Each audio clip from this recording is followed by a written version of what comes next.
Hoy tendremos un importantísimo panel, una importante conversación con cada uno de ellos.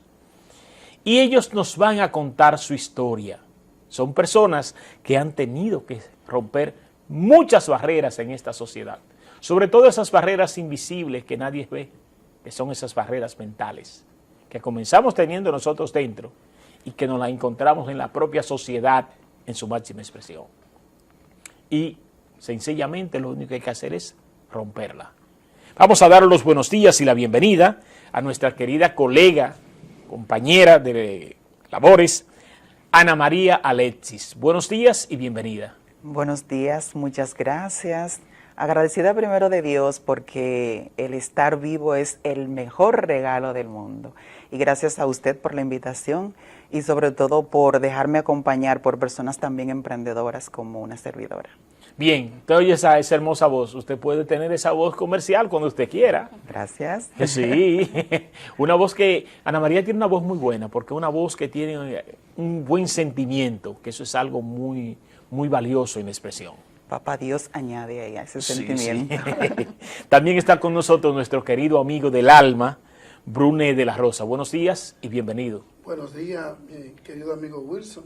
Buenos días a todo el pueblo de San Francisco de Macorís. Contento de estar acá, como dice mi compañera, con todos estos líderes que siempre han demostrado que sí se puede. Sí. Brune también tiene buena voz. Tú has estudiado locución, tú has trabajado, sí, en algunos programas. Una vez estuve estudiando, pero no terminé la locución. Debe terminarla, sí, mi hermano. Mira, Nelly Tain, yo sé que haría un muy buen trabajo ahí. Antes yo tenía un radio y grababa una cinta y me ponía como locutor, sí, yo presentando dique salsa, que sí, es la música que me gusta. Sí, yo me acuerdo.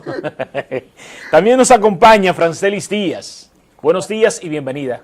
Buenos días, agradecer la invitación a usted y es para mí más que un privilegio estar acompañado de estos guerreros de la vida. Dar los buenos días también a los televidentes que nos ven a través de su casa y afortunada y bendecida de estar aquí. ¿Tú eres licenciada en? Derecho. En Derecho, exactamente, sí. También pues nos acompaña Domingo Paredes. Buenos días y bienvenido, caballero. Buenos días. Para mí es un placer estar aquí. Gracias, Wilson, por la invitación. Buenos días a esa teleaudiencia exclusiva que cada domingo les gusta de este programa. Un placer. Bien, señores, pero yo te he intimidado aquí. Yo te he intimidado, mi expresión, Virgen de la Altagracia. Ese de los nuestros. ¿Eres locutor? Claro. Sí. Ok, ejerce. Sí, señor. Sí. Colega de Ana María. También compartimos espacio en radial en el programa Contacto RD. Excelente, señores. Mire, aquí hay dos voces comerciales muy buenas, que hay que sacarle provecho a eso. Así que vamos a los comerciantes a ver si nosotros pues tenemos ese mensaje de inclusión también. Así es. Nos acompaña Mayra Alejandra Alcántara. Buenos días y bienvenida. Buenos días, muchas gracias. Buenos días también para mis compañeros. Gracias, William, por la invitación en este hermoso programa que florece en el día de hoy, Domingo de Ramos. Y gracias a usted por la invitación y saludos también a la audiencia que nos están viendo a través de Telenor. Gracias, el favor nos lo hacen ustedes con asistir, con brindarnos esa experiencia que nosotros queremos escuchar en un mensaje de inclusión social que esta sociedad necesita que nos civilicemos, porque la condición es eso mismo, una condición, tan sencillo como eso. Vamos a hablar con Mayra Alejandra Alcántara. Cuéntanos tu historia. Bueno, nuevamente, buen día. Mi historia es algo que le doy gracias a Dios, porque a pesar de que tengo una discapacidad físico-motora, he podido desenvolverme en lo que es mi entorno, y también le he dado gracias también a Dios porque la sociedad me ha aceptado. Primeramente, no soy de aquí de San Francisco de Macorís, soy de Santo Domingo. Nací allá en Santo Domingo, en la calle 10, en la Cañita, como le dicen. Ok. Y nací con una discapacidad físico-motora el cual vine a caminar a los 11 años, que yo no caminaba. Luego vine aquí a San Francisco de Macorís en el año 1990, el cual mi madre regresa desde Santo Domingo hacia acá a San Francisco, y luego vengo yo con mi abuela hacia acá. Pero no obstante eso, cuando yo viví en Santo Domingo, viví con mi abuela y 5 primos más, que eran los que me trasladaban a mí a la escuela. Ellos me cargaban, ellos se turneaban. Uno me llevaba hoy, otro me llevaba mañana, y así sucesivamente. Entonces, a raíz de ellos es que yo pude lograr poder estudiar. Luego, cuando vengo a San Francisco de Macorís, sigo los estudios, el cual llegué a un octavo. Luego ahí entonces me enfermé y ahí tuve que entonces reducir entonces los estudios. Pero a raíz de eso seguí después haciendo muchos cursos, el cual ahora hago manualidades, arreglo florales, reciclaje también, y me he destacado en eso, gracias a Dios.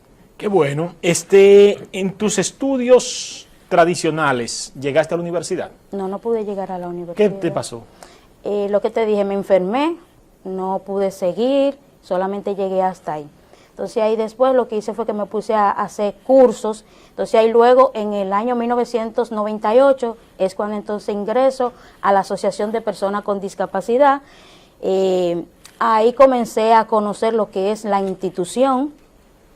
Luego de eso fui secretaria en la misma institución.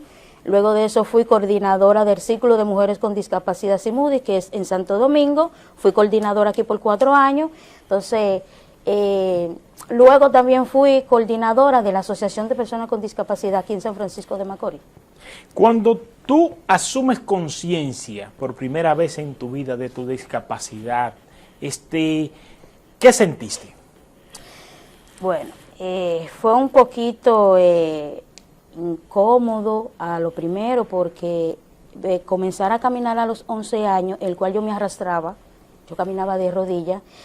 Luego eso era un poquito temeroso, porque yo quería a veces hacer las cosas, pero no podía. Luego ya cuando tengo 11 años, que comienzo a sentir como que mis piernas comienzan a tener fuerza, pero a dar pasitos como los niños, agarrándome de la pared. Entonces ahí como que sentí que mi cuerpo volvió a la normalidad. La fuerza de voluntad. Fuerza de voluntad. Con dolor y todo, pero lo logré. Y de ahí te incorporaste ya y seguiste intentándolo hasta fortalecer, o recibiste alguna terapia, has recibido alguna ayuda. No recibí terapia, pero yo misma poniendo de mi fuerza de voluntad, haciendo yo misma ejercicio, caminando, agarrándome de las paredes, entonces fue cuando mis piernas comenzaron a coger fuerzas. Ok, y en el entorno familiar, ¿cómo han asimilado? En el entorno familiar he tenido el apoyo de mi familia. Lamentable que mi hermano falleció, que era el que más me daba mi apoyo hace 5 años, pero a raíz de él y de mi abuela, que fue la que me crió, que ella fue la que me enseñó a hacer las cosas. Cuando yo no caminaba, ella lo que hacía era que me sentaba en el piso, me ponía cantinita, como uno dice, y me decía, mira, tengo que enseñarte a fregar, porque ahorita yo me voy y tú tienes que aprender a hacer algo porque tú no sabes de qué tú vas a vivir.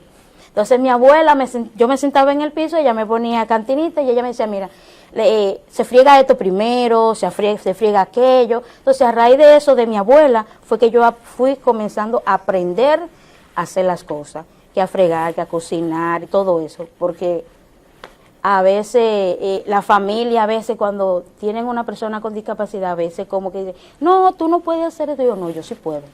Ese es el peor error, decir tú no puedes hacerlo. Yo le decía que la sí. mente lo termina creyéndolo. Exacto, pero mi abuela me daba valor. Ese es lo mágico que tiene la vida. El que ha sido impactado por los abuelos, eso le deja una marca. Sí. Lo digo en el caso mío, que fui criado por mi abuelo. Y eso nos deja un sello, una marca. Sí. Esa sensibilidad social que tenían esas personas en el ayer. Antes no era un estorbo tener una persona o una incomodidad tener una persona con una situación, con una condición, porque la viejita siempre se quedaba cuidando a su muchacho y le tenía un trato especial. Ese trato especial es el mensaje de inclusión que desde la distancia nos dan nuestros ancestros para asimilar la discapacidad y la condición de una manera natural, que es como debemos hacerlo. Sí. Pero ya en la sociedad, cuéntame cómo ha sido tu inserción. Bueno, en la sociedad, a través de mi esfuerzo, como te dije, es que he logrado que la sociedad me acoja y me acepte. Porque para nadie es un secreto, yo toqué muchas puertas cuando me capacité para un empleo y nunca me lo dieron. Muchas puertas, muchos currículos llevé, pero nunca encontré en mi teléfono una llamada de sí y ven y no. Y es lamentable que ahora en este gobierno me han tomado en cuenta, gracias al señor ¿Dónde senador. laboras? En la oficina de gestión senatorial del licenciado Franklin Romero. El domingo pasado lo teníamos aquí y precisamente ese mismo tema tocábamos. Y si hay un punto de avenencia entre Franklin y yo, siempre ha existido. Es ver esa sensibilidad que él siempre, siempre ha mostrado a través de toda su historia. Franklin es muy sensible con esos temas de la condición. Muy débil. Muy débil, sí, como decimos, o muy fuerte, con esto, como decimos, que así es como tenemos que señalar. A Franklin yo le tengo un gran aprecio, una gran estima. Desde aquí nuestros saludos. Sí. Hablemos con Domingo Paredes. Cuéntanos su historia. Bueno, Domingo Paredes, Wadi, como más me gusta que me llamen. El vampiro. Wadi, El ok. Vampi, mi nombre de radio. Sí, sí. Nace en el hermosísimo valle agrícola y pintoresco de Constanza, La Vega. Sí, soy de allá. Entonces, a la edad de 2 meses de haber nacido, sufro el impacto de la poliomielitis. Entonces, Constanza es un pueblo que se diversificó y creció hasta aquel entonces en lo agrícola. En el tema salud, lo que había era un subcentro hospitalario, no había rehabilitación y eso. Entonces mi madre viajaba conmigo de Constanza a La Vega para darme las terapias. Eso luego de estar interno en el Robert Reed Cabral desde los 2 meses hasta los 9. Hasta los 9 porque mamá hizo lo que hace todo dominicano, rompe las reglas, rompe la ley y me roba del hospital. Y me dice, si lo dejo aquí se muere. Y me llevó para Constanza fugado. Gracias a Dios que cuando eso no había cámara de seguridad. Sí. Entonces ahí los viajes se tornan muy tortuosos, muy difíciles, de Constanza a La Vega. Entonces mamá decide mudarse conmigo y mis hermanos a San Francisco. No diré el año porque me calculan la edad. Entonces viene a San Francisco y soy el último de 10 hermanos, una familia bastante grande. Y en San Francisco comienza a darme las terapias en el centro de rehabilitación, que antes era Rehabilitación Filial Nordeste. Ahí comienza el proceso. Entonces me indican un aparato en la pierna, llamado break cuff o algo así. Bastante incómodo, ¿verdad? Mis hermanos, mi escolaridad arranca en las espaldas de mis hermanos, porque el aparato pesaba mucho para mí, yo no sabía manejarlo. Mis hermanos me llevaban a la espalda, calito, como decimos en algo popular, y me llevaban y me recogían a la escuela. Esa fue mi primaria. Hasta que, bueno, un día yo le digo a mamá, yo no puedo tener esto. Se le hace tarde a los hermanos míos, tarde a mí también, porque vivíamos en el Ventura Grullón, y tenían que cargar primero 34 potes de agua para dejar el agua en la casa para el lavado, el fregado y todo lo demás, y luego alistarse para ir a la escuela. Y mi mamá me enseñó a utilizar el aparato y las muletas. Entonces yo comienzo a irme solo a la escuela. Recuerdo que era ahí le llamamos el local, la escuela que está en el Mara Mirabal, Emilio Perdón. Sí. Ahí empezó mi escolaridad. Ya yo después de 3er grado empecé a irme solo. Muchas caídas en la calle, muchos resbalones, muchos estrellones, muchos pleitos con los perros porque creían que yo le iba a pegar con las muletas. Bueno, sigue avanzando el proceso. Luego de ahí pasamos a la escuela José Femilo Ortega en la primaria. Esa fue otra historia bastante terrible, porque había que cruzar la quebrada de la calle Las 5, la quebrada del Gacho, Los Monos, todos esos pedacitos. Entonces cuando yo iba subiendo la quebradita, a veces me rebalaba para abajo, al agua y el lodo. Volver para la casa, quitarme la ropa, mamá me consiente, qué sé yo cuánto, volver para la escuela en ese entonces. Le agradezco mucho al director de ese entonces, llamado Florentino, que siempre fue muy razonable conmigo. De ahí paso la primaria, voy al Liceo Ercilia Pepín, entonces ya estoy creando otro nivel de conciencia. Tengo esta condición física motora que no me permite hacer lo que mi corazón quiere que yo haga, que es ser una persona beligerante, que exige derecho, bueno, lo que soy yo. Heredado de papá, que siempre fue un activista político en un partido y perseguido inclusive por la banda colorada de Balaguer en aquel entonces. Parece que algo de eso salió en mi sangre, pero tenía un freno que era la discapacidad. Bueno, en ese momento me incluyo en el grupo estudiantil, FELABEL 12. Y ahí, entre huelgas y caídas, recuerdo que una vez me tumbaron de segundo nivel por los escalones. Olimpia Grullón, que era la directora en ese momento, me recuerdo que me agarró por la mano y me dice, ven acá, vamos a la dirección. Y me sienta y me dice, mira muchachito, ella tiene los ojos grandes, Olimpia. Sí, la recuerdo. Imponente, Sí. pero muy amorosa. Una estrella, sí, una estrella. Sí. Mira muchachito, tú no vas a seguir en eso. Digo yo, ¿cómo que no diré? No, porque es que tú te me vas a morir en eso. Digo yo, no diré, tranquila, esos son gajes del oficio. ¿Qué oficio? Tú eres estudiante aquí, tú no vas a seguir en eso. Pero ella como quiera vio que el ímpetu que dentro de mí no iba a frenarse. Entonces habló con los muchachos y me dieron otra posición dentro del grupo estudiantil que no tenía que estar al frente. De ahí paso a la universidad, donde estudio lenguas modernas, inglés y francés. Estoy ronco, la gripe me está matando. Estudio inglés y francés, pero antes de la universidad vamos al Politécnico Vicente Aquilino Santos, donde estudiamos electricidad residencial e industrial, cuando era la escuela vocacional, todavía no era Politécnico Vicente Aquilino Santos. En eso fue más o menos 2000, 2001 por ahí. Ahí se significa otra situación, porque realmente era como usted decía al principio, comentábamos todos, el Estado siempre está lanzando patada voladora y siempre está improvisando las cosas. Sí. En aquel entonces querían cerrar la escuela vocacional, el único pulmón que había en ese momento para los jóvenes que no tenían el deseo de ir a la universidad, una carrera propiamente académica. Que no todo el mundo tiene que ser licenciado. Correcto. Entonces ahí nos encontramos con Ulloa, otro hombre, otro joven que tenía una discapacidad también, y otros muchachos. Yo estudiaba electricidad con el maestro. Ahí hacemos huelgas, y salgo yo otra vez adelante. Te persiguen la huelga. Me persiguen la huelga. Echamos la lucha. En ese entonces Job era el director de la escuela vocacional. Sí, mi amigo Job. Tremendo personaje, Sí. excelente señor. Y luchamos ahí, logramos que se mantuviera la vocacional a lo que hoy es Politécnico Vicente Aquilino Santos. Luego de ahí paso a la universidad, vuelvo otra vez al grupo FELABEL de nuevo, y la historia entre carrera y huelgas universitarias fueron tremendas.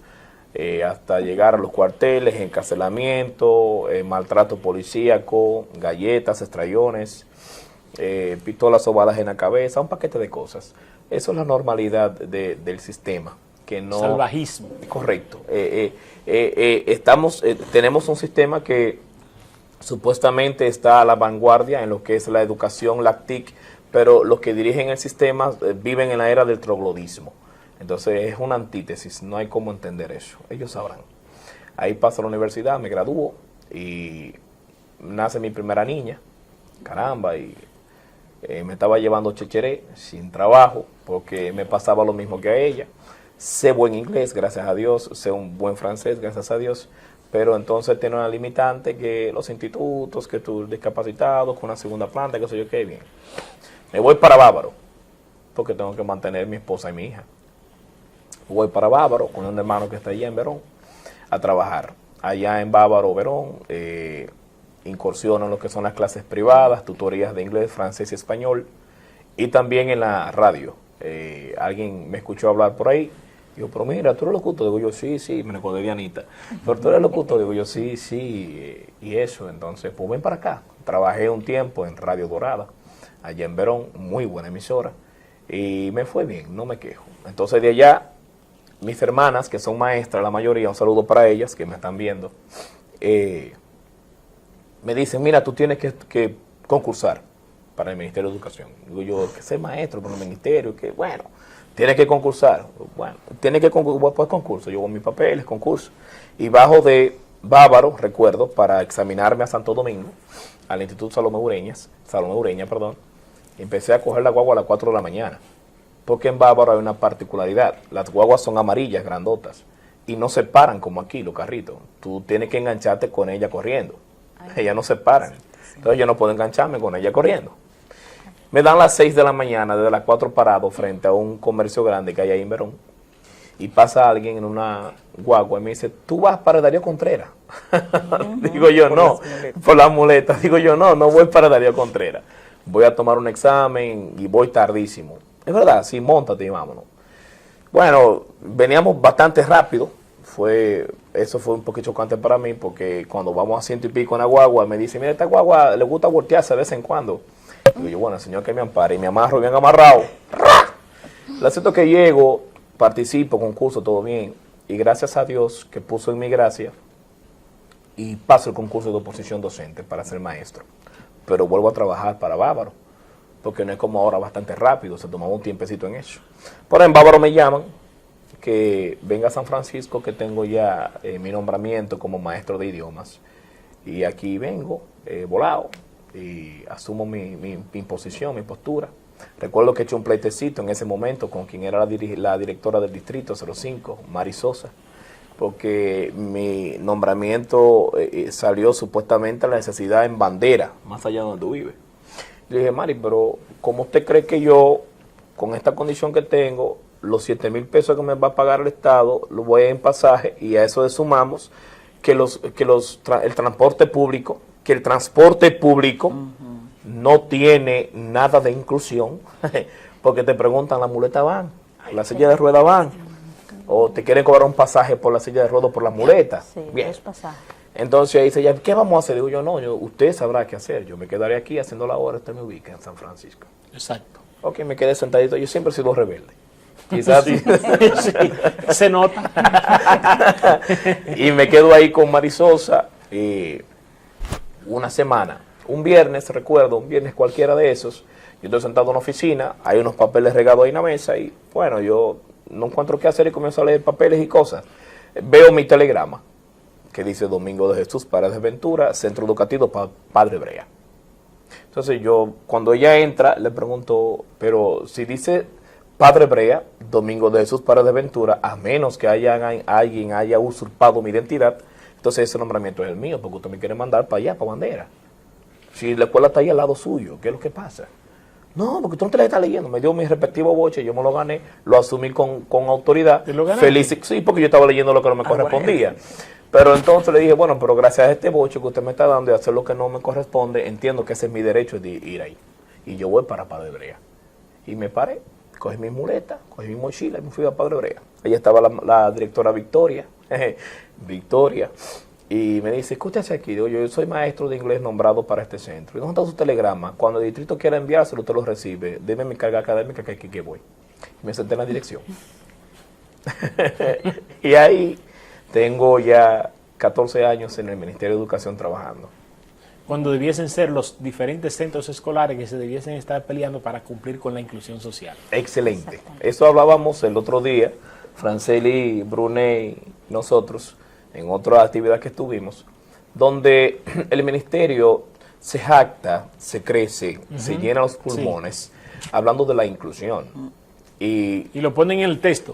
sí, correcto, terrible. Porque para simuladores búscalo. Sí, correcto. Y puede venir aquí alguien, representante de una institución ligada al Ministerio de Educación que tiene que ver con eso y decirle a usted y mencionarle 100 y pico de escuelas, 100 y pico de estudiantes, 100 y pico de programas, pero entonces en la realidad eso brilla por su ausencia. Sí. Porque entonces en el Ministerio de Educación tiene lo que se llama unas maestras itinerantes, que son las maestras que están, entre comillas, para dar asistencia a los estudiantes que tienen alguna discapacidad física o audiovisual, o bueno, cualquier discapacidad.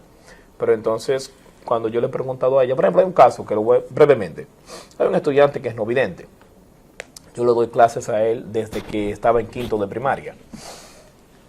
Y ha ido paulatinamente perdiendo la visión.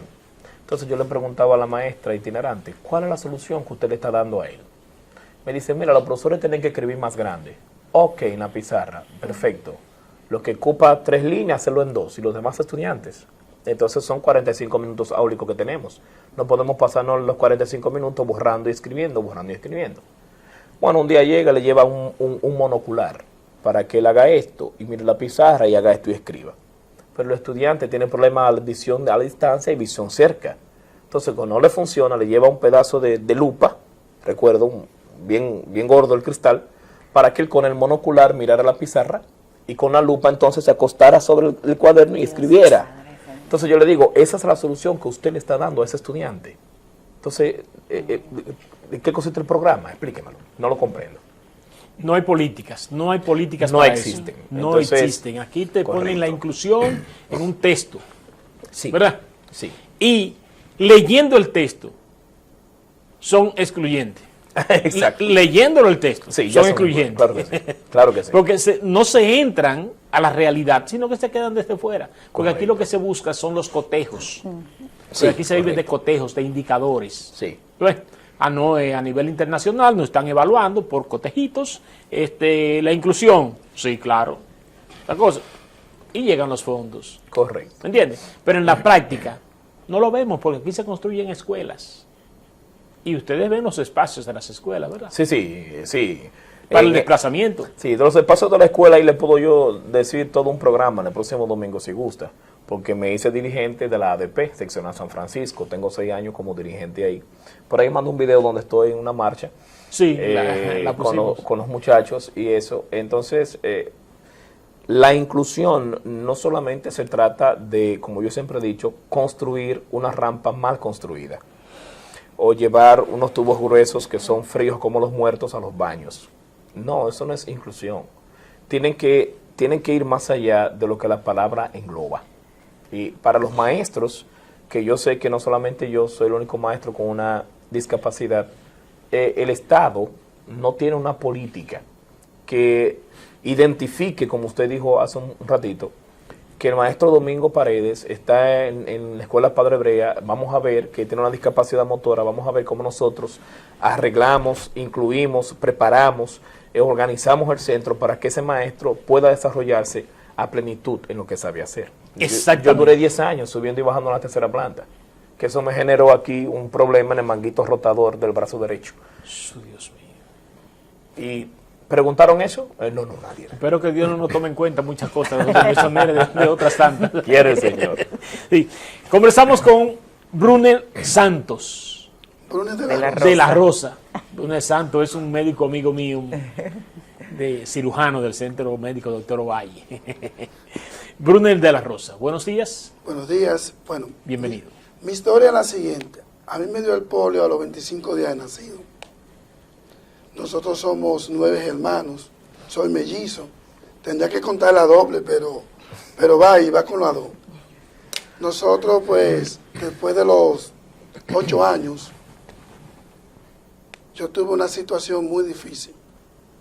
Mi familia, pues, tiempos atrás, ustedes saben que la familia muchas veces aislaba. Cuando le llegaba una visita, le decía, mira, este muchacho, guárdamelo allí.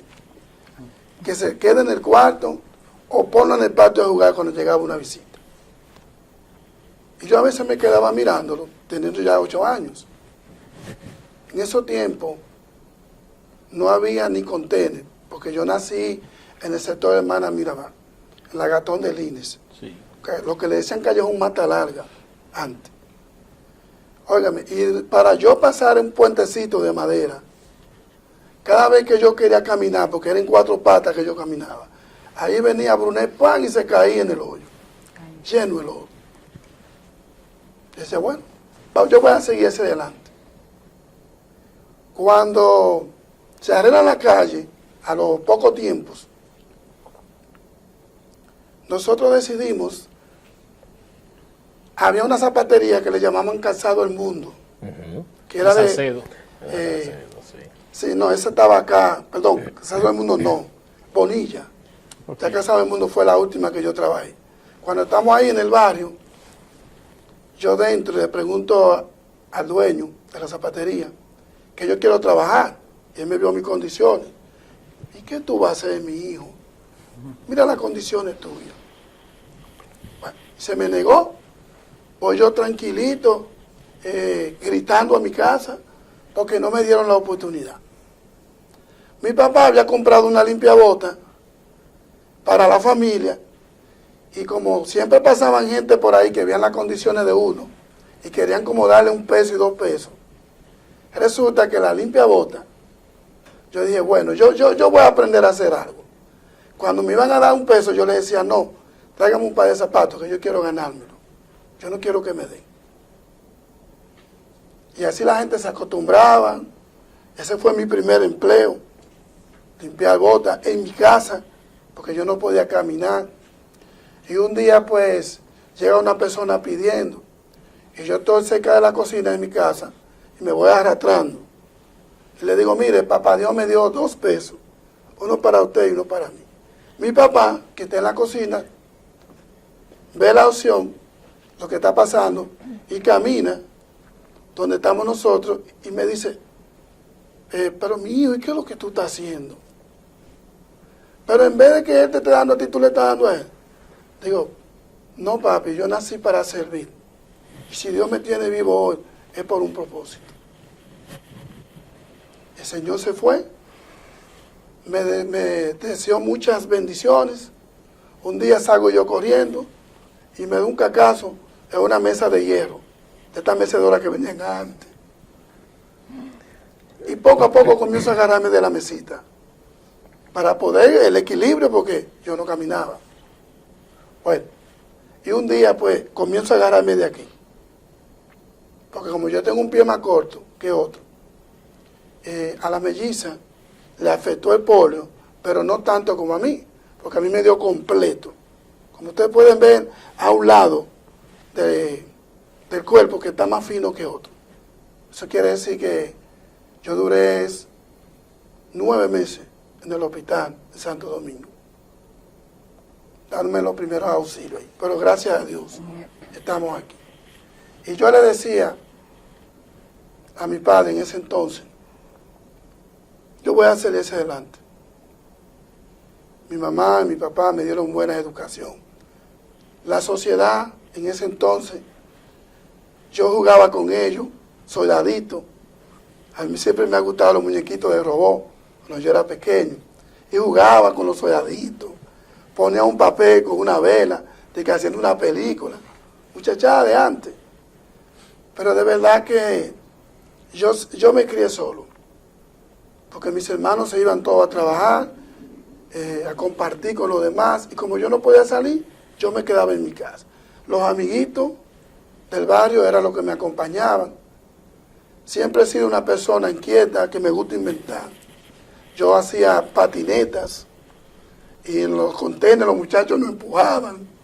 Hacía pasolas con cajebola, siempre con la mente abierta por querer superarme.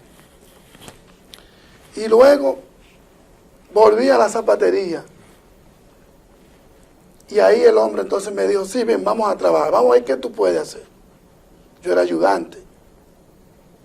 Y quiero decirle que para yo hacerme maestro, los zapateros cogían el suéter, lo crucificaban, lo clavaban con puntillas y lo llenaban de higa. Y yo todos los días tenía que irme desnudo a mi casa, porque ellos lo hacían de maldad. Y que de broma. Y mi papá cuando iba, ¿quién fue? Pero regado. Yo le decía, papi, no te preocupes, déjame aprender. que tú no puedes estar ahí, que están abusando de ti, déjame aprender. Y me dio la oportunidad. Y yo continué yendo hasta que me hice maestro. Luego estudié lo que es la tapicería. Hay unas fotos ahí, ¿no? Usted está como Me tapicero. me hice profesional en la zapatería. Trabajé en Casado el Mundo. Me acuerdo que Baltasar, antes de quemarse la zapatería, él fue una persona que promovió lo que es la inclusión en ese entonces. Y yo hasta me sorprendí. Porque cuando yo llegué, los zapateros, los lunes era día de ellos, se iban a beber. Sí, sí. Y en lo que ellos se iban, como yo tenía de eso de aprender, yo me quedaba. Ok, el único zapatero no celebraba los lunes. Sí, no, yo no lo celebraba, yo me quedaba en mi máquina ahí cosiendo, en esa máquina industrial. Y bueno, y aprendí la zapatería.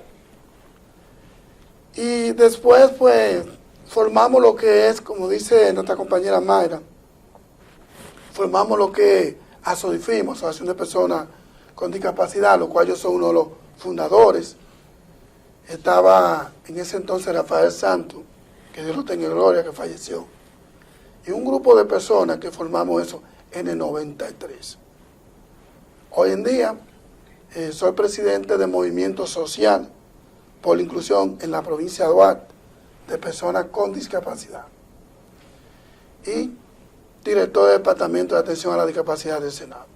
¿Y qué le quiero decir con mi historia a todos? Que cuando se quiere, se puede.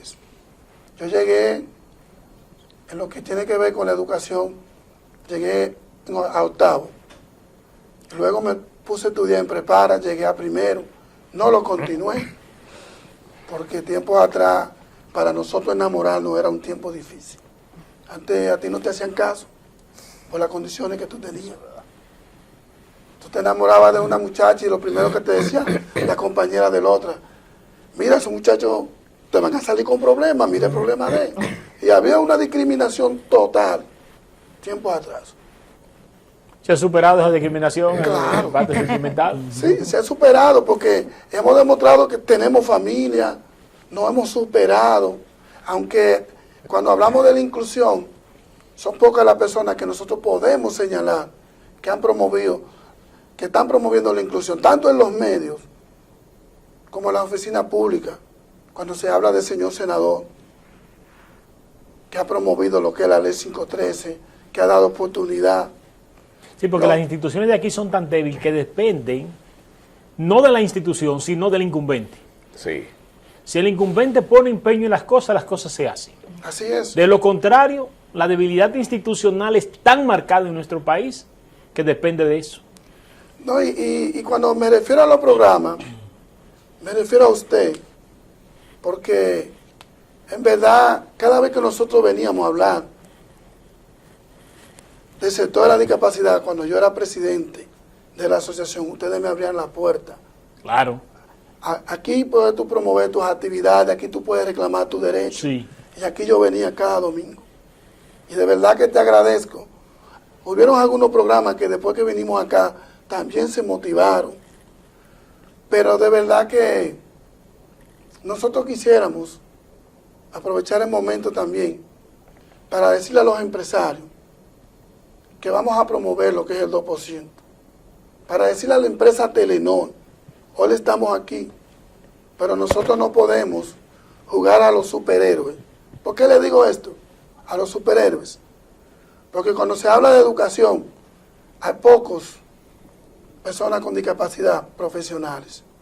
Y no es porque ellos no estudien, es porque no tienen la facilidad de llegar. Cuando nosotros hablamos de la Universidad Wilson, que los compañeros tienen que sacrificarse para subir con muleta a una silla de ruedas. Y le hicieron rampa después que nosotros hicimos aquel panel.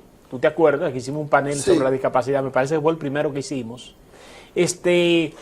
Hablamos con Rafael Álvarez Castillo, que Dios lo tenga en gloria, y se construyeron entonces las rampas, que no habían rampa para el desplazamiento del CURNE. No, Exacto. no existía. Eso fue a raíz de eso, nosotros pues abordamos. Y nos decía, hay un solo estudiante, es el metamensaje que tú vas a enviar. Porque, por ejemplo, si una persona con discapacidad pasa frente a una escuela y ve que hay rampas y ve que se le permite desplazamiento, para estar solo en su casa, Se motiva. coge para la escuela. Efectivamente. Tú lo estás invitando, con una sola rampa lo estás invitando. Así es, mira, yo estudiaba en el Liceo Viejo, aquí en la Castillo arriba. Y ahí no hay facilidades. Lo que era la rancheta antes, para yo entrar al curso mío, yo tendría que irme por detrás Sí. para poder llegar al curso. Y cuando yo te digo de los superhéroes, es que nosotros no podemos olvidar que cuando llegamos a un escalón, llegamos porque alguien nos ayuda. La juventud que te ayuda a subir. Yo llegué a subir un par de veces por ahí, por la parte de adelante, que tiene alrededor como de 10 escalones para ingresar al liceo. Y hubieron compañeros que me ayudaban con la muleta. Y yo le daba las gracias.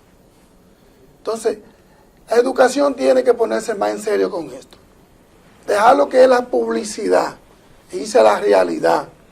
El ayuntamiento municipal por lo mismo. Sí. El ayuntamiento es un ayuntamiento que tiene que ver más para promover lo que es la inclusión social, pero no la promueve. Nosotros tenemos derecho a la política, a la educación. Pero ¿cómo tú aspiras, después que tú te haces profesional, cómo tú aspiras a tu ser regidor cuando tú no puedes subir a una sala capitular? Y hay facilidades.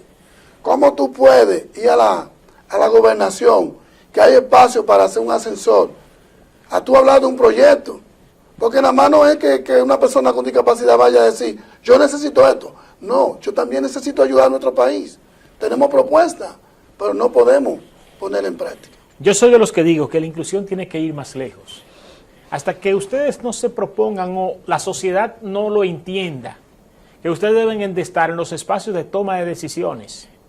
Porque si permitimos a los normosociales, como yo les llamo, a nosotros los que nos creemos perfectos y, ¿verdad?, y dueños de todo el universo, si nos permiten a nosotros, no tenemos la suficiente sensibilidad para entender la respuesta a la necesidad de cada uno de ustedes. Por eso yo proponía en una carta pública que te la envié al nuevo alcalde, Alex Díaz, yo les proponía la presencia de un miembro de ustedes en departamentos tan importantes, por ejemplo, como lo es planeamiento urbano. ¿Para qué? Para que sirvan como veedores de que toda obra que se construya sea amigable a la discapacidad. Correcto. Claro. ¿Ves? Pero que haya un respeto social a esas normas. Que si el ayuntamiento hace rampa en un parque, ¿verdad? No vaya un taxista y se le parquee donde está la rampa. Como de costumbre pasa. Como eso es lo habitual. Porque aquí en San Francisco somos incivilizados. Claro, y que sean rampas para subir, no sube y rómpete. No sube y rómpete, exactamente. Son una rampa, Porque caramba. el municipio de San Francisco de Macorís, y eso lo conversaba con Franklin y fuera de cámara, que es que este es un municipio que no es amigable a la discapacidad. El empresario de San Francisco, el comerciante de San Francisco, no respeta las aceras para el desplazamiento, ni las cuida. Son parte de los negocios. Y hasta parte de la calle es del comerciante, porque hay gente que te pone en pilotillo para que tú no te parquees. Todo. Mira, ahí mismo, cuando nosotros promovemos la inclusión, yo estuve hablando con la honorable viceministra de Interior y Policía, la licenciada Ángela Jaque, en una actividad que tuvimos en el ayuntamiento, promoviendo lo que es la inclusión. ¿Cuál es la verdadera inclusión? De que nosotros como personas con discapacidad hagamos presencia en las diferentes instituciones. Que la ley manda, que eso no es un favor que están pidiendo. La ley manda un 5% en el sector público y un 2% en el sector privado. Nosotros, yo soy segundo teniente de la Academia de Poliprevención Seguridad Ciudadana. Y tú preguntarás, ¿y qué hace Brunei? Es una institución policial comunitaria. Nosotros podemos dirigir una brigada. Efectivamente. Nosotros podemos trabajar en conjunto. Y en inteligencia. La comunidad. ¿Me entiendes?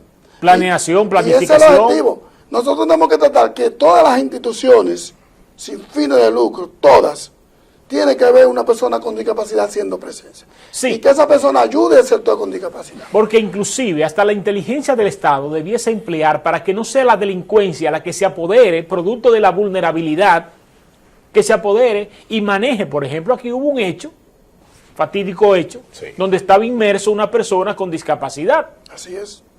La vulnerabilidad que tiene la discapacidad en la República Dominicana le hace pasible de que cualquier persona las use con despropósitos, porque si no tienen con qué comer. Eso es como los envejecientes en los barrios.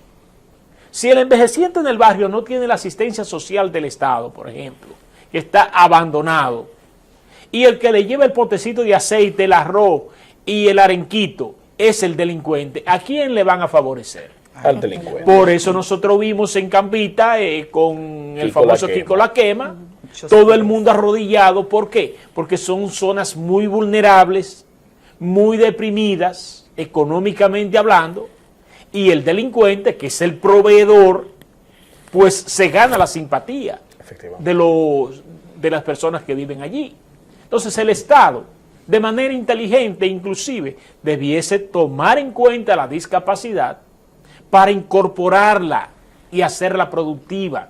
Yo decía una vez, cuando yo estaba en el equipo arquidiocesano de la Pastoral Juvenil, con el padre Luis Rosario, decíamos, todas esas personas con trastornos mentales que viven ahí en la calle El Conde, ¿pueden mantenerse así solo?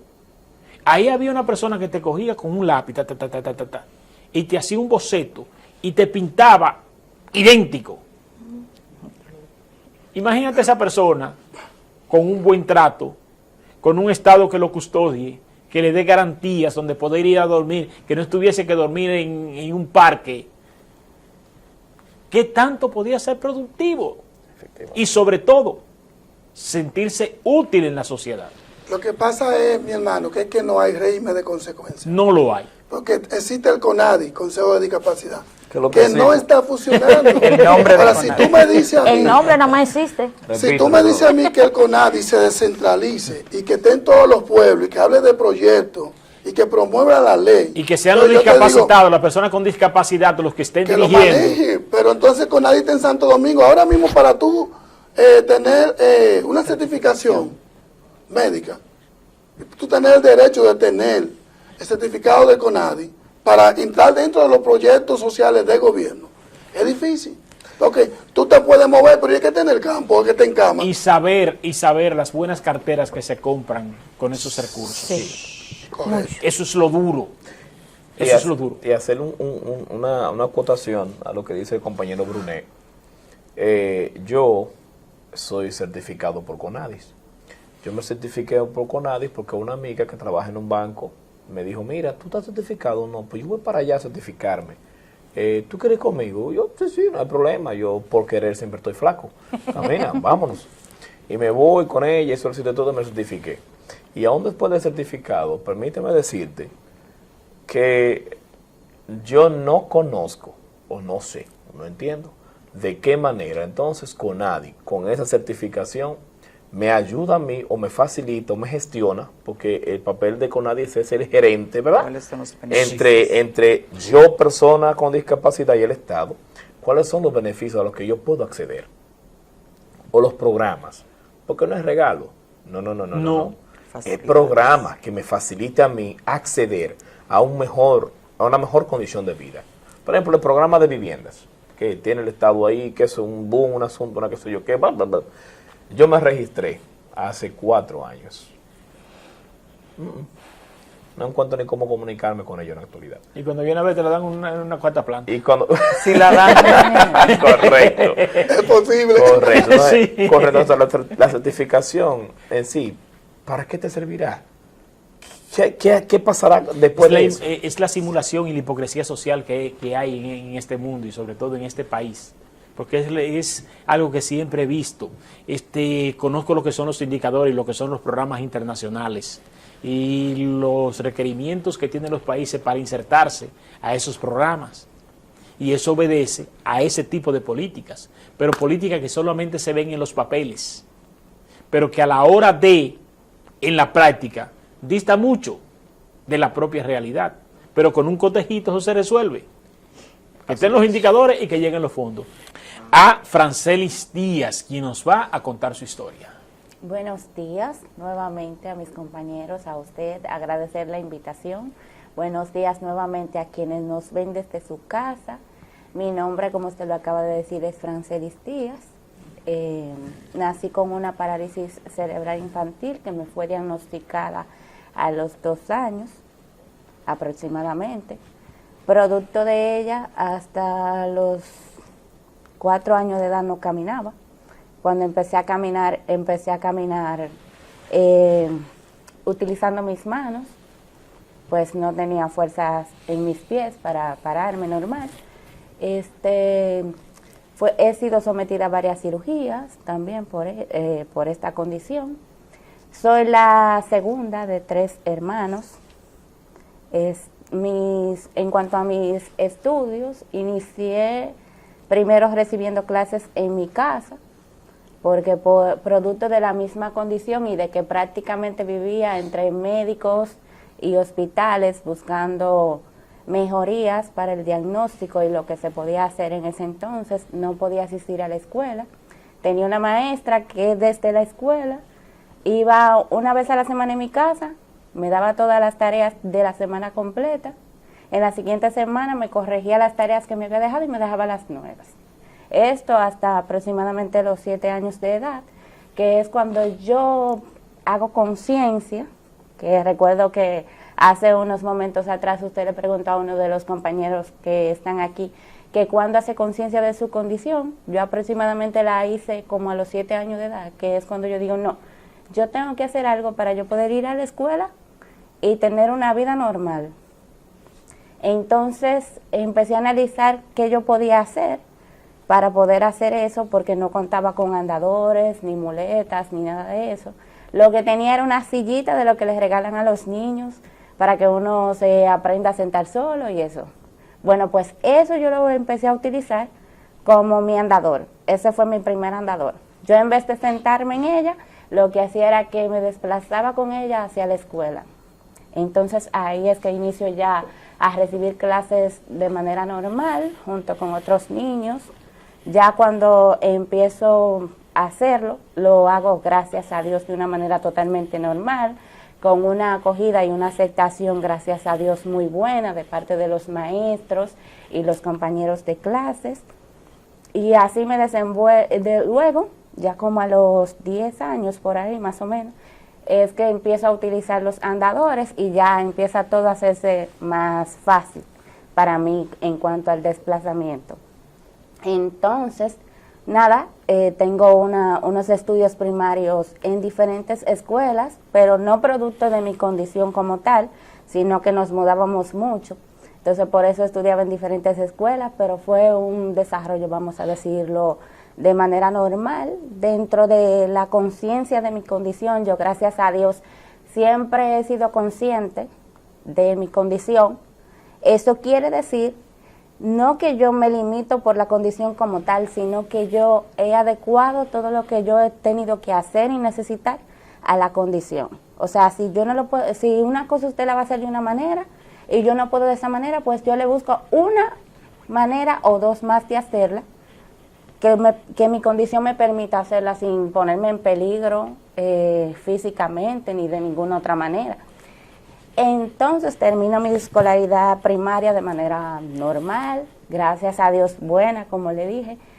En cuanto a los estudios primarios, ya ahí es un tema, porque por asuntos de temor familiar de parte de mi mamá, específicamente, ella me dice, bueno, ya tú no puedes ir al Liceo Ercilia Pepín, porque cabe destacar que yo nací en Jarabacoa, pero resido en San Francisco desde la edad de los 8 años. Prácticamente soy franco-macorizana, podríamos decirlo así. Entonces ella me dice, tú no puedes ingresar al Liceo Ercilia Pepín porque tú no puedes correr, producto de las huelgas que mencionaba Domingo. Así como Producto de las huelgas que mencionaba Domingo, y eso ella me dice, tú no puedes correr. Entonces, no, en ese momento no podían pagarme un colegio privado Y yo digo, no, yo tengo que estudiar, yo tengo que seguir. Y bueno, entro a estudiar a Prepara, que es un programa para adultos. En ese entonces yo no era adulta, pero hicieron una excepción conmigo. A pesar de que la directora de ese entonces, recuerdo que no estaba de acuerdo con eso, porque yo no cumplía con los requisitos que exige el programa, que es que sean personas adultas y que trabajen. Yo ni era adulta ni trabajaba. Entonces no podía, para ella no podía estar ahí. Pero a pesar de eso, alguien que ni siquiera hace su nombre al día de hoy, dice, no, ella va a entrar. Y entro. Hasta segundo de bachiller. Ya cuando voy para tercero, recuerdo que no teníamos que hacer reinscripción porque ya estábamos ahí. Ya lo que teníamos que hacer era un depósito que se hacía en ese entonces para cubrir los libros y eso.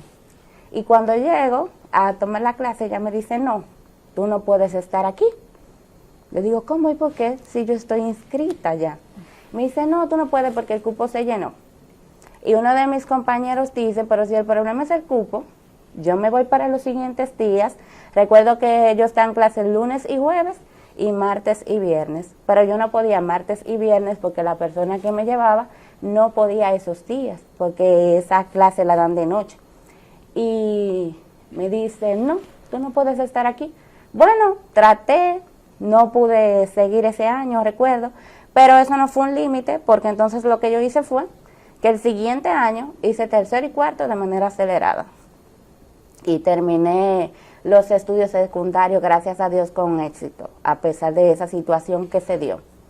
Ya en lo que tiene que ver con mi formación académica a nivel superior, volvemos otra vez a otro tema, y es que el CURNE, todos sabemos lo que es estudiar en la UAS en cuanto a las huelgas y demás. Mi madre, por temor, vuelve y dice, pero que tú no puedes salir corriendo y esto y lo otro. Digo, no, pero yo voy para la universidad. Me dice, ok, pues haz una carrera que sea tranquila, o sea, que se pueda realizar sentado solamente, llámese administración, contabilidad y esas cosas. Yo dije, no, yo quiero ser licenciada en Derecho, si no es esa, no estudio. Yo también, igual que Domingo, soy un poquito rebelde. Le digo, si no es esa, no voy a estudiar.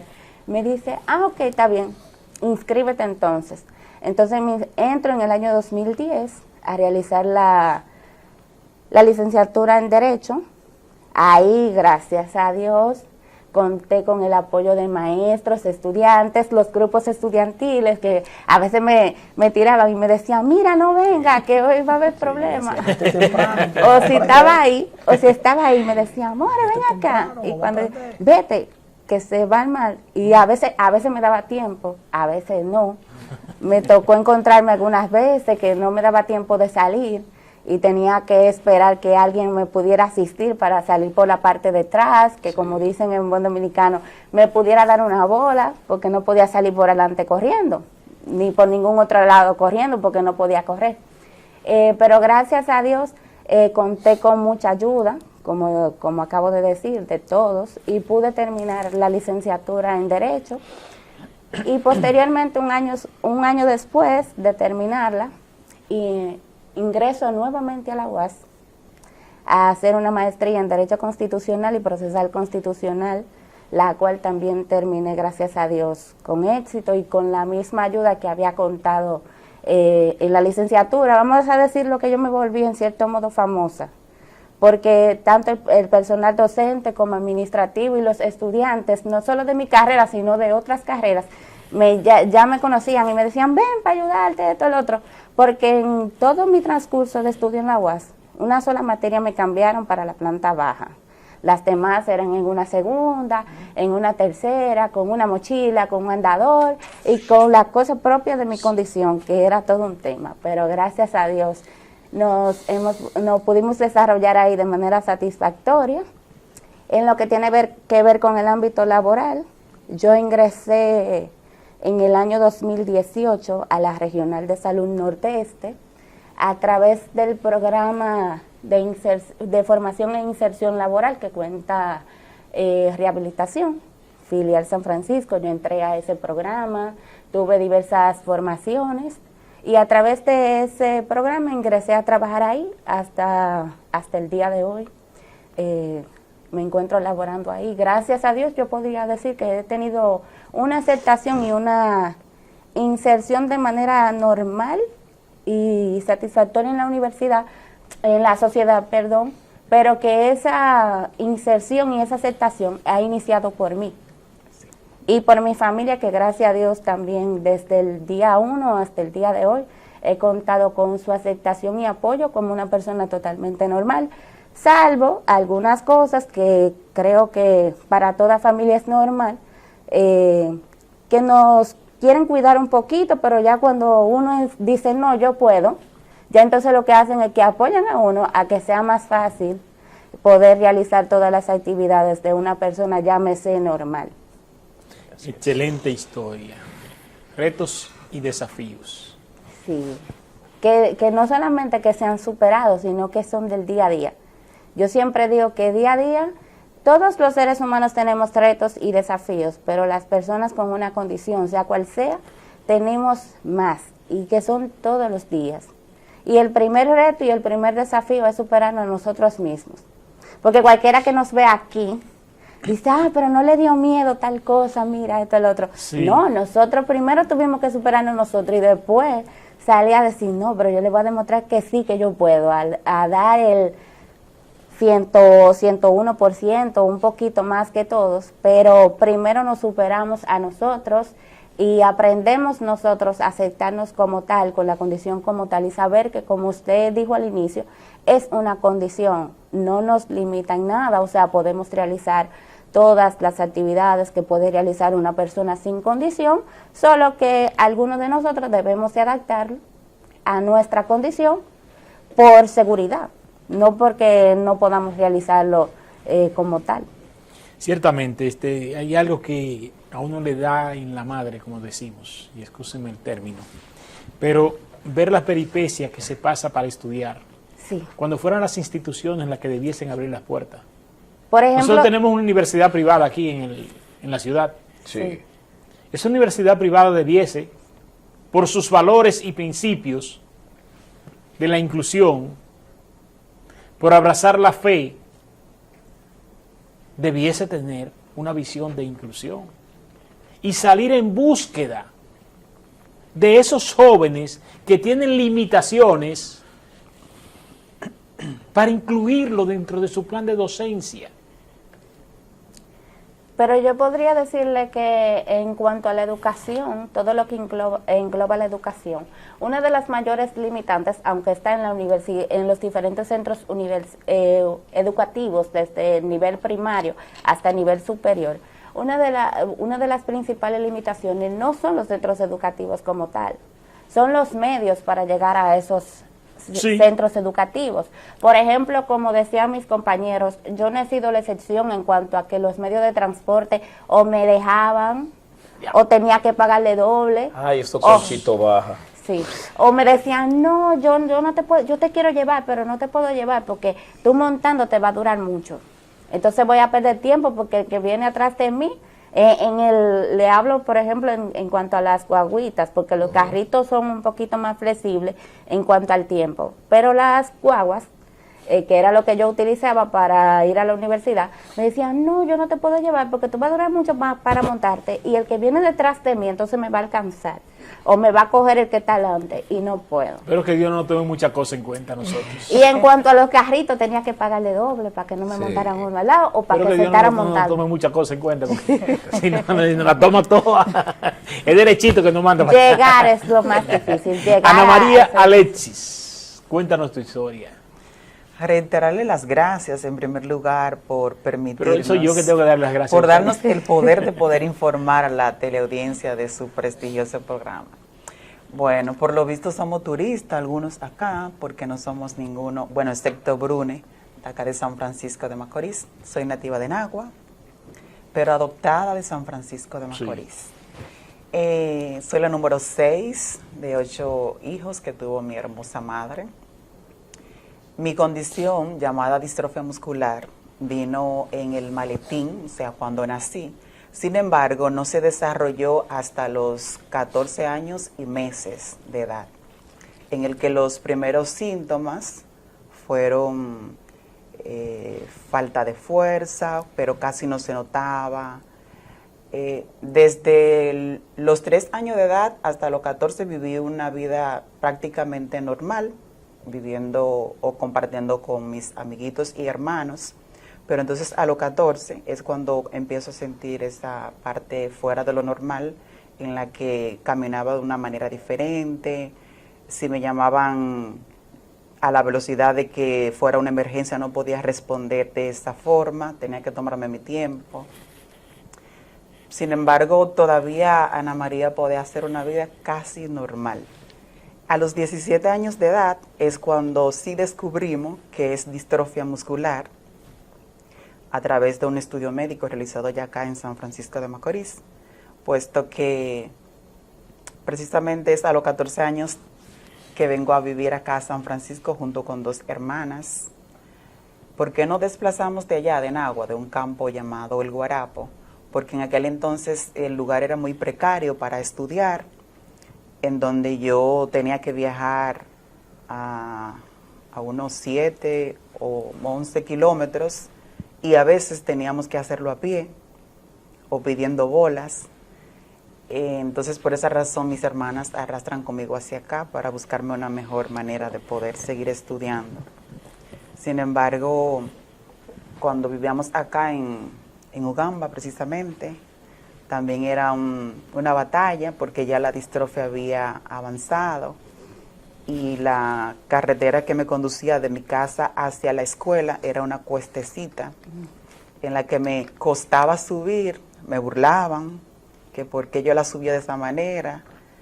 En ese entonces yo me convertí en ser una persona, no sé si decirle rabiosa, porque me molestaba que me burlaran, que me decían que yo era una jirafa, que por qué me vivía cayendo donde quiera, que yo sí era blandita, y yo no la dejaba pasar, le daba sus reales boches, porque todavía no había aceptado lo que estaba viviendo. Es entonces a los 18, 19 años que llega ese despertar en mí, en el que yo comienzo a aceptar mi condición y ya no me importaba que me dijeran lo que me decían. Muchos decían que yo era comparona, que no se sabía de qué yo privaba, la hija de Miguel así priva, pero la privanza era debido a mi condición que me estaba cambiando la forma de caminar. En cuanto a mis estudios, fui cambiando de muchas escuelas, no por la condición, sino porque nos mudábamos, ya que mis hermanas y yo pagábamos un aparte estudio, en donde trabajábamos de día y estudiábamos de noche. Y precisamente con el comentario de mi compañera o amiga Franceli, que dice que tuvieron que aceptarla aunque la condición o la característica no eran las adaptadas. En ese entonces no aceptaban estudiantes de noche que fueran menores de edad. En mi caso, mi hermana le habló a la directora de la escuela Paulina Valenzuela, en ese entonces era Mercedes o Gladys, si mal no recuerdo, y le dijo, mire, yo tengo una hermanita que ella, yo me la traje, pero nosotros somos de escasos recursos y yo necesito que usted me la acepte de noche para ella, si encuentra qué hacer, pues pueda también ayudarse con los estudios. Pues ella dijo que no la podía aceptar porque se aceptan solo personas de mayores de edad. Le dijo, ay, por favor, le rogó prácticamente para que me aceptara. Y le dije, ¿y esa muchachita tranquila o es de la que se menea mucho? No, yo le garantizo que esa muchachita tranquila puede aceptarla. Hasta que, bueno, pues le aceptó la propuesta de aceptarme a mí a estudiar de ahí de noche. Y yo estudiaba de noche y cuidaba a un niño en el día. Después de ahí me trasladé a trabajar en una casa de familia porque por una situación familiar tuvimos que dividirnos porque no podíamos pagar el aparte estudio. Entonces, ahí yo cuidaba de un niño, lavaba, todo lo que tiene que hacer una señora en una casa a los 18 años de edad, pero con mi condición en la que un día querían que yo me entrara a una cisterna a limpiarla. Y nada, de ahí solamente duramos 4 meses. Después mi hermana y yo decidimos mudarnos, dejar los trabajos, ella también estaba en una casa de familia, y mudarnos sin tener con qué pagar en los próximos meses, solamente el depósito. Ahí pasamos a, ya yo estaba ahí en primero de bachiller en el Cilia Pepín. Tengo una anécdota que contar, que es una de las que jamás voy a olvidar, y es que en camino a la escuela, al liceo, me caí en la Avenida Libertad y ya yo no me podía parar por sí sola del piso. Y yo quedé a una distancia, vamos a decir, donde ocupa un carro, y arrastrándome pude llegar hacia el otro lado y sentarme en una piedra a llorar. Y quizás yo lloraba no por impotencia en ese momento, sino por agradecimiento, porque pudo haber sido peor, pudo haber venido un vehículo y llevarme. Y ahí se acumularon muchas personas, que qué me pasaba. Yo estando no podía explicar. Llegaron otras personas que sí me conocían. ¡Ah, qué fulana! Ven para llevarte. Cuando me llevaron a casa, recuerdo que mi mamá estaba acá en esos días. Creo que iba a una cita médica. Y la persona que me llevó dijo: Miguela, tiene que cuidar a Ana María, porque se la tuvieron al matar. Decía, ¿cómo así? Sí, ya se cayó en la Avenida Libertad y tuvieron que ayudarla, que esto, que el otro. Dice mi mamá, bueno, se sacude la falda y dice, pues ella no va a seguir estudiando, porque yo no tengo con qué pagarle un escolta que la pueda cuidar y no voy a querer que la maten. Ahí se aceleraron mis lágrimas, porque yo siempre he sido muy amante a que hay que prepararse. Y no lloraba por la caída, sino por la palabra de mi madre, que se entienda que es por protegerme, como toda madre, ¿verdad? Sí. Pero yo dije, bueno, y entonces si no estudio, y después, ¿cómo le hago? Y les juro que yo mojé ese lado como si fuera un mar, llorando. Hasta que después sí me calmé y le dije, mire mamá, yo tengo que seguir estudiando, porque más adelante yo voy a necesitar poder estar insertada en un lugar donde se necesita que esté preparada académicamente para poder ocupar ese puesto. Y bueno, hasta que luego tuve que mentirle, ella va a ver después esa entrevista y va a saber que le mentí, que le dije que yo encontré a alguien con quien yo ir y volver del liceo, para que ella se estuviera tranquila. Pero mentira, yo iba y volvía solita, desafiando el peligro, que me podía volver a caer, de noche precisamente era también. Y hasta que, bueno, de tal forma, desafiando todos esos peldaños, pues terminé mi bachillerato, que dicho sea de paso, el último curso fue a modo de estudiante libre, en el que yo copiaba las clases todos los fines de semana y solo me iba a examinar cada semestre, cada final de semestre, en el que yo no tenía puntos acumulados por asistencia, por participación. Tenía que preocuparme por pasar el examen, pasarlo o pasarlo. Muchos no apostaron a mí, decían que por qué yo estaba estudiando así, si eso era algo que era difícil, pero difícil para ellos. Sin embargo, Dios, el apoyo de mi hermana y la capacidad con la que el Señor me ha adoptado, hicieron que yo pasara el cuarto de bachiller y que también pasara mis pruebas nacionales. Después voy a la universidad a buscar informaciones para inscribirme, y por el asunto de las rampas y también económico, pues me desligué y no seguí. O sea, solamente fui a investigar y ni siquiera llegué a inscribirme.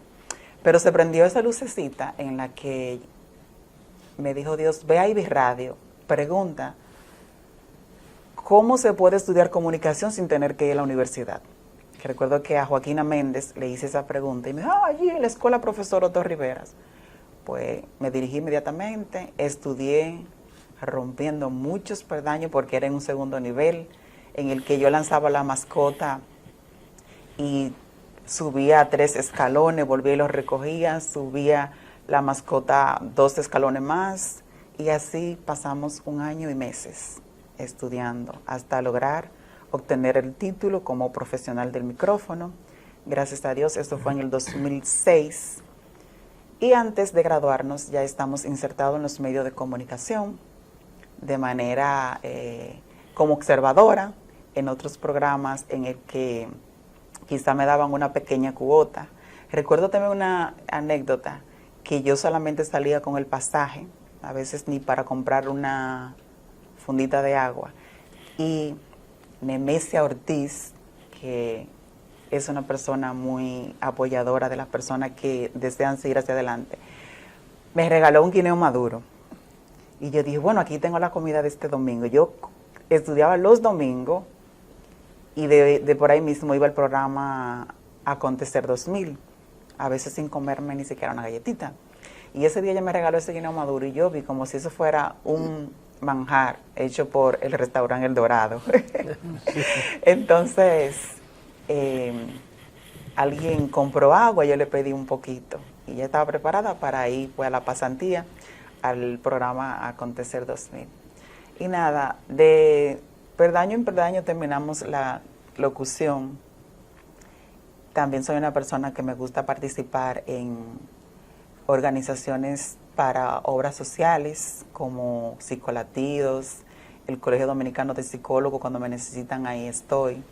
En cuanto a los desafíos del transporte, es un tema muy extenso porque yo no vivo en la ciudad, vivo en el distrito municipal de Cenoví, en el que me cuesta cada día levantarme. Si usted va a trabajar a las 8 de la mañana, quizás se levanta a las 7, pues yo me tengo que levantar a las 5:30 para prepararme, para llamar a ver quién esté disponible y dispuesto a pasar a buscarme, para poder dirigirme donde ahora laboro, en la Oficina de Gestión Senatorial, licenciado Franklin Romero.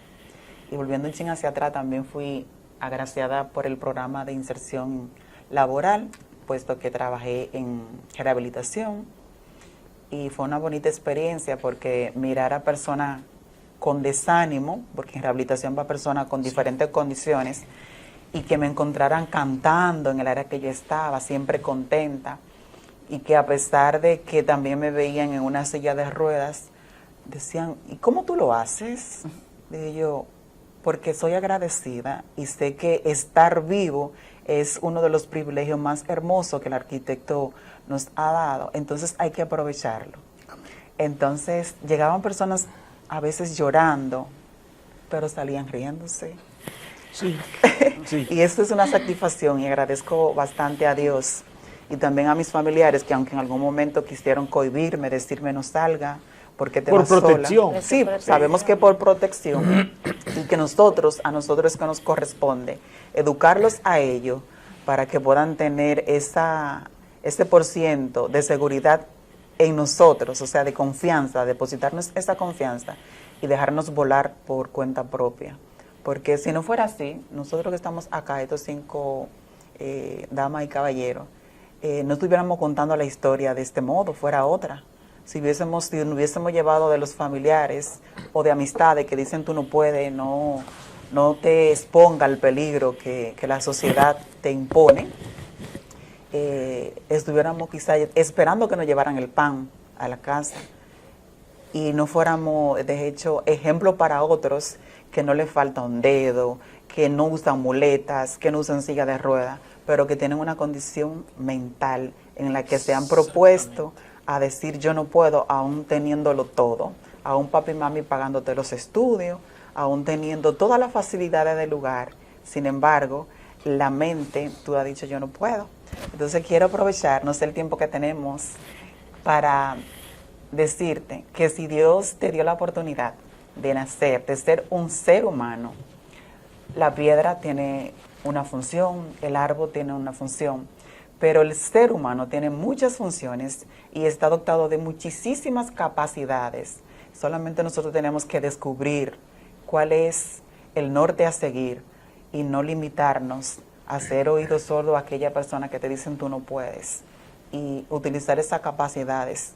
De hecho, utilizar las barreras que el mundo nos impone para poder seguir hacia adelante y demostrarle al mundo de qué nosotros estamos hechos. Eso es así. Correcto. Eso es así.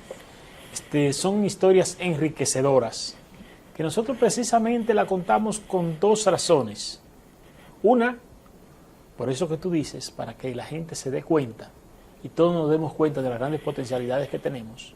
Y porque ustedes son seres humanos que nosotros, los supuestos normas sociales, somos los responsables de construir los espacios para que ustedes se puedan desarrollar y no servir de piedra, no servir de nosotros de estorbo al desarrollo de cada uno de ustedes. Por ejemplo, a mí me tocó conducir una actividad junto contigo, Sí.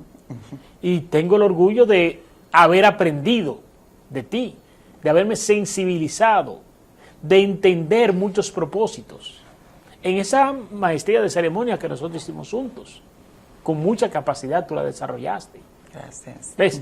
Entonces, los seres humanos tenemos que aprender a eso, quitarnos esas alambradas mentales que nosotros tenemos. Ustedes tienen una institución que se llama CONADIS, ¿verdad? Del Estado Dominicano, funcional. Nosotros tenemos en demasía. Existe. háblenos El de Estado ella. tiene como tal. Hablen CONADIS, porque Tiene el suena, nombre nada suena más. como fino. Sí, sí. el Estado CONADIS. tiene. Realmente CONADIS tiene una deficiencia enorme en la que no solo nosotros hacemos eco de que CONADIS no está haciendo lo que debería hacer. ¿Por Si quién es- está integrada CONADIS? ¿Por quién? ¿Por quiénes está integrada CONADIS? Bueno, hace poco hicieron un reportaje en el que nos incluyeron a nosotros y ni siquiera dejaron claro por quiénes están integradas, porque la persona que dio la participación en ese reportaje, ni siquiera estaba informada de las cosas que se manejan en CONADIS. Exactamente. Por ejemplo, ellos deberían tener una estadística, por lo menos, hasta dónde se asimile o se llegue la persona con discapacidad de nuestro país. Y no obstante a eso, Que con salud pública lo tienen ellos. ¿cuántas personas están insertadas? Para entonces hacer una evaluación en las empresas para ver a cuántas personas pueden insertar en un espacio para que puedan trabajar. Pero no obstante a eso, también CONADIS, que en el nombre lo indica que es la entidad Consejo Nacional. que debe de velar por nosotros, El órgano rector. debería también hacer un proyecto en la que las empresas, tanto públicas como privadas, tengan la facilidad, rampas, Accesibilidad. para que nosotros podamos acceder. Y no solo nosotros, porque nos concentramos en nosotros porque es nuestro caso, pero también existen envejecientes que andan con Efectivamente. bastones, con andadores. Y nosotros, yo puedo ir necesitan- saliendo de aquí, Dios no lo La quiera ahorita, y discapacidad fracturarme adquirida. una pierna, tener un accidente y quedar, Las mujeres y quedar en embarazadas condiciones. también. Una mujer embarazada, O una madre embarazada. con su niño en un coche. Exactamente. El CONADIS, que es supuestamente el Consejo Nacional de la Discapacidad, realmente puede ser el Consejo Nacional de todo lo que ellos quieran, pero no es de la discapacidad. Por ejemplo, como dice Ana María, que se le olvidó decirle a usted que Ana María es chofera. Ella aprendió Sí, a conducir. andamos Sí. por ahí. Sí, ella aprendió a conducir. Y Es una guerrera. Ana Oh, María es una pero venga guerrera. acá, caramba. Entonces, los millones de pesos o los cientos de miles de pesos que esa institución, el CONADIS, invierte, vamos a decir, gasta Exacto. en esos eventos que ellos desarrollan, donde las personas con alguna discapacidad, yo no los veo, es un evento para los, como usted lo llama, para los normas sociales, diseñados para las normas sociales, para el disfrute de las normas sociales. Todo ese dinero que ellos invierten ahí debería de ser ese dinero invertido en programas. Por ejemplo, el CONADIS debería de tener un equipo jurídico que se encargase de analizar la ley 5-13 y de que a esta ley se le modifique para que la misma tenga acápites para la sanción de las empresas que no cumplan con el 2 o el 5. Y Franceli está encargada de eso. y que no tenga que Vamos a ir, autorizar eso, correcto. Franceli. Entonces que no se Bájate tenga eso. que ir al código de trabajo, porque el código de trabajo sí puede sancionarlo, pero no lo sanciona la ley per se, que esta es la ley que debe de regirnos a nosotros como personas con una discapacidad, porque fue lo que fue diseñado para nosotros. Para mí, el CONADIS es 100% infuncional. Yo quisiera, Añadiendo algo más a lo que han dicho mis compañeros sobre CONADIS, cuando estaba haciendo la tesis para mi maestría, yo la hice relacionado al acceso al trabajo de las personas con discapacidad en condiciones de igualdad. Entonces tuve que hacer un levantamiento, una investigación donde tuve un trabajo de campo directamente con personas con discapacidad en diferentes ámbitos de su vida, pero enfocado sobre todo en el trabajo. Y ahí pude darme cuenta, o saber más bien, que CONADIS, al inicio de la gestión de gobierno actual, una de las instituciones que despidió más personas con discapacidad fue CONADIS. CONADIS no cuenta con la cantidad de personas que están laborando, como han dicho mis compañeros, ni vela porque estemos laborando, más lo que hace es despedir las personas, emplear personas que no tienen ninguna condición. Y para colmo, en el reportaje que recientemente salió en medios de comunicación, ellos se adjudicaron que ellos eran los que tenían mayor cantidad de personas con discapacidad laboral. Pero, entonces, es que querían hacerlo. El papelito. la persona que le hizo la entrevista le dijo, pero también existe la Oficina de Gestión Sanatorial en San Francisco. Ah, yo no sabía. Ahí vamos entonces al asunto de la estadística. Y ahí mismo Exacto. le No está preguntaron en también sobre la estadística. Ella tampoco No tenía está en conocimiento de la estadística. No, lo que Eso da pasa, Y vergüenza. que esa es una institución que debiese ser regida desde arriba hasta abajo mira que lo por que personas pasa. con una condición. Mira que lo que pasa, el CONADIS se maneja con intereses personales. Y para nosotros poder cambiar eso, el sector con discapacidad tiene que unirse. Porque si nosotros no reclamamos nuestros derechos, el CONADIS no va a pasar de ahí. Quiero hacer un compromiso y sé que usted va a decir sí, lo apruebo, porque aparte de que nos la hemos pasado muy bien en este programa y que usted nos ha dado la oportunidad de poder llevar a su teleaudiencia nuestras historias, en que vamos a hacer un programa para poder caerle como los Vamos a SWAT. analizar las políticas, Sí, las sí. políticas Como a la, los SWAT. frente a la Caerle como los discapacidad. SWAT a las entidades que requieren velar por nosotros Cuente con eso. y que podamos hacer una vida más inclusiva, no solo para nosotros, sino para todos el que necesita esa accesibilidad. Eso es ¿Aprobado? un compromiso que nosotros hacemos de que es así. Nosotros somos comprometidos con esto. Este no es el primer panel que nosotros hacemos. Nosotros hemos hecho como 3 paneles, ¿verdad, Brunel? 3 o 4 paneles. Cuatro, yo creo que Sí, sobre la discapacidad. Y nosotros siempre tenemos esta propuesta con más de 750 paneles educativos que hemos hecho durante la historia ya de 17 años que cumplimos en mayo, si Dios lo permite. Y ese es un compromiso que nosotros asumimos. Vamos a analizar en una próxima entrega lo que son las políticas del Estado frente a la discapacidad. Y ahí vamos a analizar la ley y vamos a analizar también las instituciones responsables del cumplimiento de esa ley. Yo podría decir que las políticas, y más bien su cumplimiento, porque las políticas y las garantías no es que brillan por su ausencia en su totalidad, están ahí. Están ahí, que pero no se cumplen. Exactamente. Señores, gracias del alma por habernos acudido a este llamado, muy importante para nosotros. Gracias. Muy enriquecedor sus experiencias. Y si Dios quiere, tengo la certeza y la tranquilidad que en otras oportunidades nos vamos a seguir encontrando. Gracias del alma por habernos Gracias a usted. acompañado. Gracias a Gracias ustedes. por la invitación. Dios le bendiga. Ustedes saben el aprecio que les guardamos a cada uno. Gracias. Igual. Y Brunel, que son nuestros amigos personales y personas que nosotros admiramos, y a ustedes que les conocimos y les seguiremos tratando. Gracias. Gracias del alma por haber estado aquí. La búsqueda de la verdad en la profundidad de la realidad misma. El poder de la información. Un programa de panel semanal dedicado al análisis de los temas con los exponentes más calificados en un diálogo de altura y objetividad. Por el Canal 8 de la comodidad de tu hogar, en la cama o en el sofá, junto a tu familia. Ahí disfrutarás el poder de la información. Cada domingo de 9 a 11 de la mañana por el Canal 8, El Poder de la Información.